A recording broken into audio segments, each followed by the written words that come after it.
Hi friends, welcome back to my channel. நம்ம இன்றைக்கி ரொம்ப சூப்பரான சிக்கன் குழம்பு தாங்க செய்ய போகிறோம். 5-8 பேர் தாராளமாக சாப்பிட்லாங்க. ரொம்ப டேஸ்ட்டாக இருக்கும். அதே போல் நீங்கள் இப்போ தான் ஃபஸ்ட் டைம் சேனலை பார்க்குறது இருந்தால் சப்ஸ்கிரைப் பண்ணி லைக் பண்ணிவிட்டு கூடவே பெல் ஐக்கனை கிளிக் பண்ணி வச்சுக்கோங்க.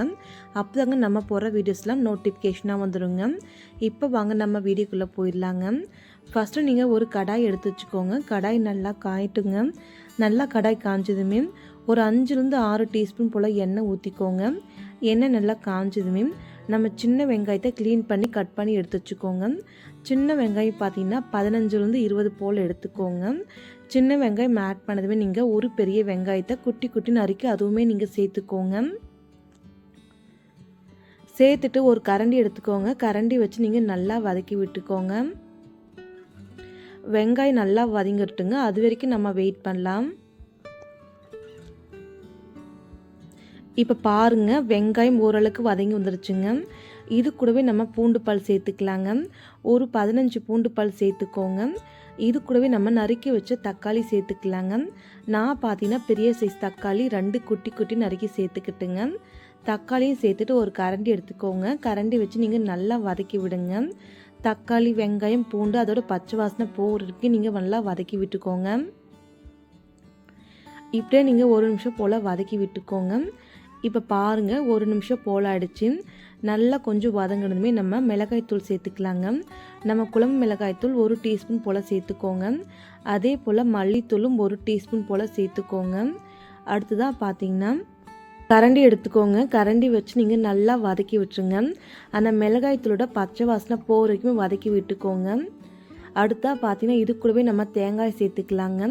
நான் சின்ன அரைமுடி தேங்காவை சேர்த்துக்கிறேங்க. குட்டி நறுக்கிய சேர்த்துக்கோங்க. தேங்காய் சேர்த்துமே மறுபடியுமே நீங்கள் கரண்டி வச்சு வதக்கி விட்டுக்கோங்க. வதக்கி விட்டதுமே நீங்கள் கேஸ் ஸ்டவ் ஆஃப் பண்ணிக்கோங்க. இதை நம்ம ஆற விட்டுடலாங்க. ஆறுனதுக்கப்புறம் நம்ம மிக்ஸி ஜாருக்குள்ளே மாற்றிக்கலாங்க. பாருங்கள், இப்போ ஆறிடுச்சு. மிக்ஸி ஜாருக்குள்ளே மாற்றிட்டேன். இதை நம்ம நைஸாக அரைச்சிட்டு வந்துடலாங்க. பாருங்கம்மா, நைஸாக அரைச்சிட்டு வந்துட்டேன். இந்த மசாலா ஒரு ஓரம் இருக்கட்டுங்க. இப்போ நம்ம கேஸ் ஸ்டவ் ஆன் பண்ணிக்கலாங்க. ஆன் பண்ணிவிட்டு மறுபடியுமே நீங்கள் ஒரு கடாய் எடுத்து வச்சுக்கோங்க. கடாய் நல்லா காயட்டுங்க. கடாய் நல்லா காய்ச்சதுமே ஒரு 8 டீஸ்பூன் போல் எண்ணெய் ஊற்றிக்கோங்க. எண்ணெய் நல்லா காயட்டுங்க. எண்ணெய் நல்லா காய்ச்சதுமே நம்ம தனி மிளகாய்த்தூள் சேர்த்துக்கலாங்க. 1 டீஸ்பூன் போல் தனி மிளகாய்த்தூள் சேர்த்துட்டு ஒரு கரண்டி எடுத்துக்கோங்க. கரண்டி வச்சு நீங்கள் நல்லா கலக்கி விட்டுருங்க. இப்போ எண்ணெய் நல்லா காஞ்சிடுச்சுங்க. இது கூடவே நம்ம இஞ்சி பூண்டு பேஸ்ட் சேர்த்துக்கலாங்க.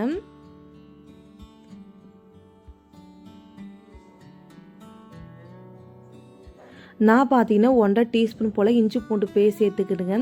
இஞ்சி பூண்டு பேஸ்ட் சேர்த்ததுமே நீங்கள் ஒரு கரண்டி எடுத்துக்கோங்க. கரண்டி வச்சு நல்லா வதக்கி விட்டுருங்க.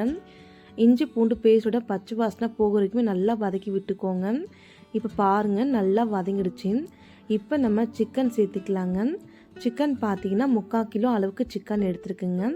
சிக்கன் சேர்த்துக்கோங்க. நல்லா க்ளீன் பண்ணி எடுத்துக்கோங்க சிக்கனை.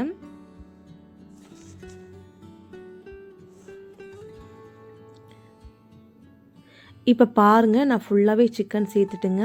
நம்ம சிக்கன் சேர்த்ததுமே பார்த்தீங்கன்னா ஒரு கரண்டி எடுத்துக்கோங்க. கரண்டி வச்சுங்க நல்லா கலக்கி விட்டுருங்க.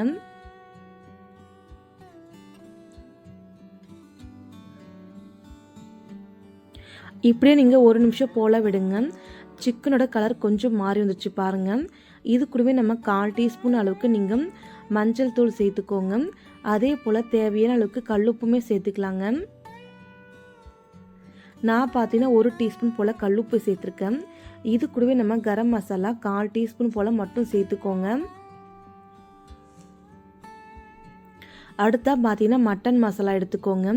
மட்டன் மசாலா 1 டீஸ்பூன் போல், அதே போல் சிக்கன் மசாலாவும் 1 டீஸ்பூன் போலவும் சேர்த்துக்கோங்க.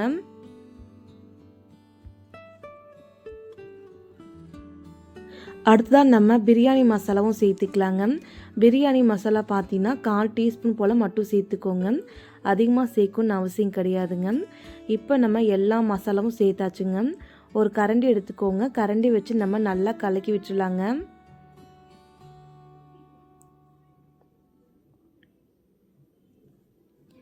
பாருங்கம்மா, நம்ம நல்லா கலக்கி விட்டுங்க. இப்படியே நீங்கள் ஒரு 5 நிமிஷம் போல் விட்டுருங்க. எண்ணெய் பிரிஞ்சு வந்துருக்கு பாருங்கள். இப்போ மறுபடியுமே நீங்கள் கரண்டி வச்சு கலக்கி விட்டுருங்க. கரண்டி வச்சு கலக்கி விட்ட பின்னாடி நம்ம அரைச்சி வச்ச மசாலாவும் நம்ம சேர்த்துக்கலாங்க.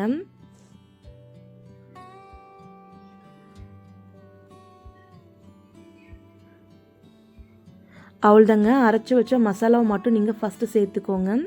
தண்ணி அப்புறம் சேர்த்துக்கலாங்க. இப்போ நம்ம கரண்டி எடுத்துக்கலாங்க. கரண்டி வச்சு நம்ம மசாலாவை நல்லா கலக்கி விட்டுக்கோங்க.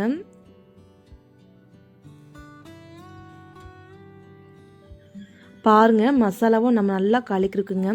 இப்படியே நீங்கள் ஒரு 2 நிமிஷம் போல் கலக்கி விட்டுருங்க. தண்ணி அப்புறம் சேர்த்துக்கலாங்க. மசாலாவோட சிக்கன் நல்லா கொதிச்சு வரட்டுங்க. அந்த டேஸ்ட் எல்லாமே சிக்கனுக்குள்ளே நல்லா இறங்கும். அந்த காரம் அதே போல் சிக்கன் நல்லாவே சாஃப்டாக இருக்குங்க. இப்படியே நீங்கள் மசாலாவோட ஒரு 2லேருந்து 3 நிமிஷம் போட்டு கொதிக்க வைங்க. இப்போ பாருங்கள், நான் பார்த்தீங்கன்னா 3 நிமிஷம் போல் கொதிக்க வச்சேன். அடுத்தா நம்ம தண்ணி சேர்த்துக்கலாங்க. நமக்கு எந்த அளவுக்கு திக்னஸாக வேணுமோ அந்த அளவுக்கு மட்டும் நம்ம தண்ணி சேர்த்துக்கலாங்க.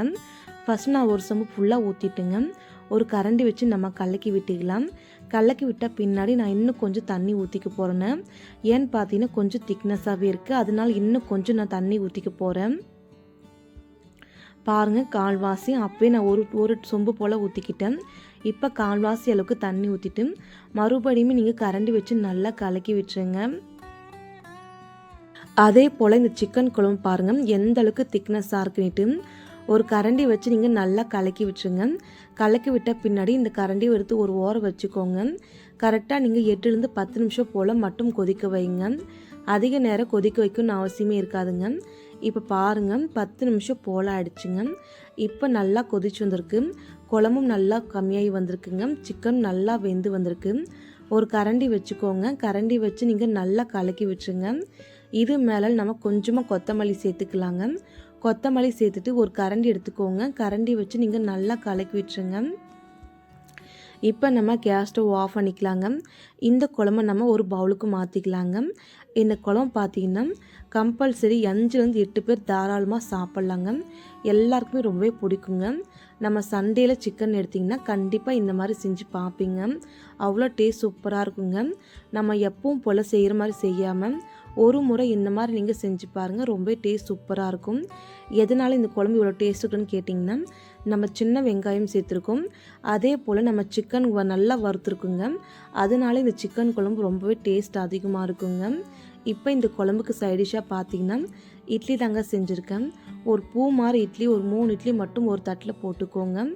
இப்போ நம்ம சிக்கன் குழம்பு ஊற்றிக்கோங்க. இப்போ நம்ம சுட சுட இட்லியும் சிக்கன் குழம்பும் தொட்டு சாப்பிட்டு பாருங்கள். அவ்வளோ டேஸ்ட் சூப்பராக இருக்குங்க.